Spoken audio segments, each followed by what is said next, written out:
Looking for real-world Sony Alpha 1 photo and video tests? Well, we've got some surprising results. Let's get into it.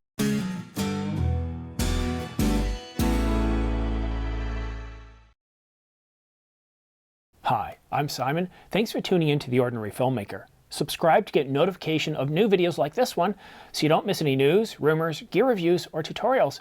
And to make things just a little bit more exciting, well, I'm giving away a brand new Canon EOS R5 full-frame mirrorless camera to one lucky viewer. Details are in the description down below, or you can watch this video here. Please look at the terms and conditions, as there are some age and location restrictions. And now, for the Alpha 1 real-world tests. So if you've been looking forward to tests of the Sony Alpha 1 real-world test, well, Tony Northrup was lucky enough to get his hands on the Alpha 1, putting out a video earlier today with some preliminary results. Sadly, he only touched on a few video capabilities, the rolling shutter and 8K. Now, in 8K, he was able to record up to 16 minutes in standard mode. Now, don't comment yet. Hold on a minute. He was able to get over an hour in high temperature tolerance mode. So this is a mode that tolerates higher temperatures. And this pretty much aligns with what other sources are telling me, that you can get an hour in 8K, although you do have to operate in that high temperature mode. Now, getting an hour of 8K video does appear to be common. Now, in this 8K mode, you can record up to 8.6K oversampled video, higher than what's in the Canon EOS R5, and you're able to record more video than the R5 before overheating. However, R5 performance, or Canon R5 performance, is much better in colder temperatures. What I've noticed is below 60 degrees Fahrenheit, I wasn't able to get the R5 to overheat in any video modes at all, and this was with firmware 1.1.0. Now, there was no mention if he recorded the 8K video outside where it was -6 degrees Celsius, or if he did that in the studio, though he did a lot of his shooting outside, so we could assume that he was shooting outside. Now, once I have the Alpha 1 in my hands, I'll be testing it vigorously, and I'm working very hard to get that in here shortly. Rolling shutter is non-existent when shooting with the electronic shutter, and this is a great improvement over other Alpha cameras and most mirrorless full-frame mirrorless cameras. Some rolling shutter is pretty bad, like it with the EOS R, so hopefully the upcoming A7 IV will see improvements in rolling shutter as well. The LCD is a perfect segue as we move from video to stills capabilities. Now, the Alpha 1 provides a two-way tilt screen, not a three-way tilt screen. And as a photographer and videographer, that articulating flip screen is a huge benefit, allowing me to get shots that I'd otherwise not be capable of doing, at least not with some sort of ladder or some other tools or devices to allow me to get those shots. It's kind of like having that perfect pair of running shoes. They work really great, but then you get a stone in them, but in this case, you just can't get that stone out. And that's what I feel like. Now, I do sense that this was a decision that Sony made to help keep the camera compact and keep the price down. It's possible to make every capability top shelf, but how many of us would be able to afford a camera if they did? Still, I do wish they had gone with a flip screen and a Type B CF Express card slots. Now, the EVF didn't have any lag at all, similar to the Canon R5 and R6, but with twice the refresh rate. Now, I do notice with the Canon R5 some ghosting with the EVF when I'm moving, and I've yet to feel really comfortable with the EVF. I'm still one of those people that misses that optical viewfinder. However, at 240 Hz on the Alpha 1, I'm sure the Alpha 1 will feel a lot more natural than the Canon EOS R5. Now, the Alpha 1 has a very effective tracking system, and Tony thought it was one of the best on the market, as good as the R5 and the R6. Now, the Alpha 1 can accurately track and focus on humans, animals, and bird eyes. I thought aren't we all animals?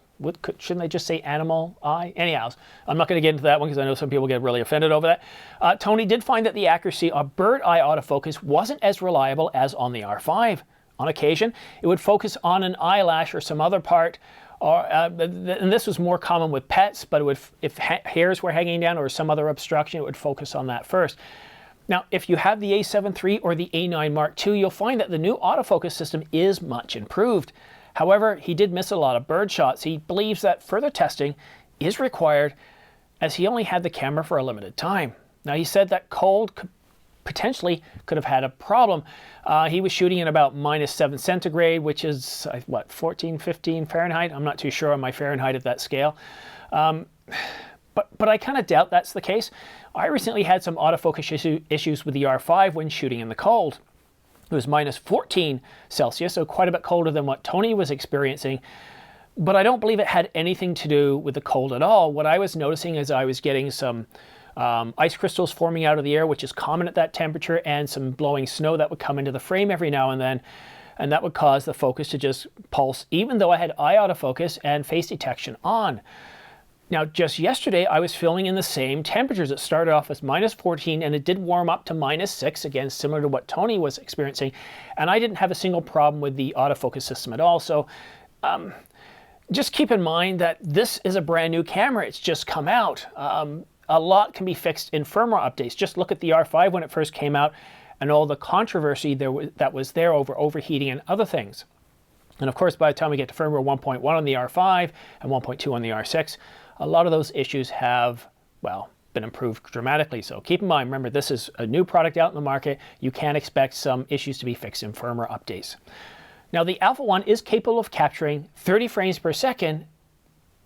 Think of it, 30 frames per second with a 50 megapixel sensor. That's an astonishing feat. However, there are some caveats that you do need to know. So if the subject is moving, the frame rate can drop to 19 frames per second. But again, if the subject isn't moving, like me here, you're doing sort of portrait shots, yeah, you can nail that 30 frames per second. But if you're shooting with non-Sony lenses like a Sigma or Tamron or anything else, well, that rate drops to a further down to 15 frames per second, not further 15 frames, it drops down to 15 frames per second. So that seems to be, from testing so far, the kind of limit if you're using third-party lenses. Now, I don't know if newer lenses from third parties will see that number increase. This is just what we're seeing preliminary with very limited testing. Now, I myself have always bought OEM lenses for many reasons, single neck to choke and that kind of thing. And this is one of those reasons you can get the most out of an Alpha 1 is by sticking with OEM lenses. Banding is much improved, but does require some setting up before shooting to ensure banding-free results. And even with that, he did report that the issue isn't completely gone. The Alpha 1 can shoot 260 pics over 11 seconds, but the real big news here, and you're going to really love this, the buffer clears immediately. No more missing shots while you're waiting for the buffer to clear, and this is a really huge improvement over previous Alpha cameras and other camera makers. I hope the real-world test can help you understand the capabilities of the Sony Alpha 1. I'm working hard to get the Sony Alpha 1 in my studio so I can do deep and detailed testing of the video capabilities. But in the meantime, keep an eye on Tony's channel, as he's a very skilled photographer, and he usually goes into a lot of detail comparing the Alpha 1's photo capabilities against other cameras. And as he has some video, I think he said on February the 4th is when he's allowed to release that video, so that's coming up soon. Now, if you're considering purchasing the Alpha 1, please use my links to B&H and Amazon below, as it really helps support my channel. And now, let's go behind the scenes. One of the things that's been kind of hot on my issues to deal with behind the scenes is autofocus. Now, the Canon EOS R5 is got to be one of the most accurate cameras when it comes to autofocusing, and Canon and Sony together are one of the best, or the two of the best companies for dealing with autofocus. They're very accurate, they're very good at tracking. Eye autofocus, animal eye detection is very, very good, and the EOS R5 is truly an amazing camera, and it very rarely misses. However, you'll notice that in a couple of videos I put out recently when I was outside shooting, the ambient temperature outside was about -14, and I think that's somewhere around 10 Fahrenheit, maybe, it's probably even less than that. It's pretty cold. And what I noticed is the autofocus was pulsing a lot, and it's not like it was pulsing like a contrast detect system that you would get with a Panasonic. It was getting distracted. It was like a hyperactive 6-year-old that couldn't stay focused. And here's what was going on in the scene. And I know some of you thought temperature could have played a role, and it might be a factor, but I don't think it's the cause behind it. And here's why. If you look at both of those videos where I had the issue, what we had was either a snow or we had ice crystals forming out of the air. When it's -14 and below, you will get this happen. You can have completely blue skies and you'll have ice crystals forming out of the air and falling like snow. And in these conditions, the autofocus system was just acting terribly. It was just absolutely useless. Now, I kept it in the video because I wanted you to see that this can still happen. Not everything is perfect behind the scenes, and sometimes I like to keep things in so you can learn from my mistakes and so you don't have to reproduce them. Yesterday, when I was shooting with the EFS 10 to 18 millimeter, I was outside and I was shooting with the autofocus on again. The temperature was the same when I started out at -14, and I didn't have any issues. Now, because I was shooting at f/16, it's a lot harder to notice any autofocus issues. But I was paying very close attention to it while I was shooting, and I didn't expect any issues because in that situation, there were no ice crystals forming, there was no snow falling. Well, actually, there was two situations where snow fell. One, a squirrel, a rather belligerent squirrel, threw a bunch of snow at me. And in another situation, it was just like a bunch of snow had fallen from the tops of the trees, and it was very, very thin, and I walked right through it. But I didn't have any issues there. So I really don't think this is an issue with the... I wouldn't say it's not an issue with the R5's autofocus system. It's obviously, because you could see my eyes, there's no reason why the R5 I couldn't have given a higher priority. And this is where I like the A7S III. One thing that's really cool about the A7S III, you've got two things in it. One is, unlike the R5, which is supposed to do it, based on what it focuses on, it will expose to. It doesn't, it uses evaluative, whereas the Sony's a lot smoother. It will allow you to expose based on what it's focused on, but it also allows you to adjust the sensitivity. So if I'm moving my hands around, for example, I can set it to 1 degree where it's not going to change focus at all, focusing on my face and my eyes and ignoring my hands, and other situations where I can set it completely the other way. So if I pick up a prop or whatever and hold it out here like I'm doing product shots, it will automatically jump to it. Similar to the ZV-1, their vlogging camera, which I also think is a terrific camera too. So I'm going to fiddle around with this a bit more. We've still got about 3 more months of winter, and we've got another couple of weeks of really, really cold. So for my next AMA video, I'm going to be shooting outside again, and we're going to see if the autofocus causes a problem. Now, one thing I'm going to do in the next video, though, I think I want to just try the manual autofocus so I can have a completely error-free video, because if you put out too many of these videos with mistakes in them, people just start to think you're sloppy, and that's never a good thing.